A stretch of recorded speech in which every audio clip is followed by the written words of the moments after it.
because I'm a surgeon, a lot of times the people that I see are people who are early stages, because that's how we treat them, right? And so everyone is still shocked, typically, because again, most of these people don't have symptoms, and so they're reeling from that when they come into the office. And what I have to tell them, is something like, yes, this is a problem, but the good news is that we have some good options, and we can do this operation, we can get rid of the cancer, and that should be that. And we just keep an eye on you and make sure nothing else happens. Unfortunately, sometimes I get sent people who are further along the pathway.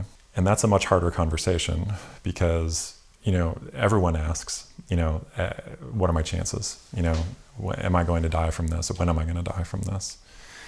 And if it's stage 1 and we do an operation, then I'm like, in 5 years, your chances of being here are 90%. If it's really small, 95%. Those chances are excellent. If it's at a point where it's already in the lymph nodes, that number drops way down, like down to 20%. If it's stage 3, if it's stage 4, now we're talking about single digit likelihood of being alive in 5 years.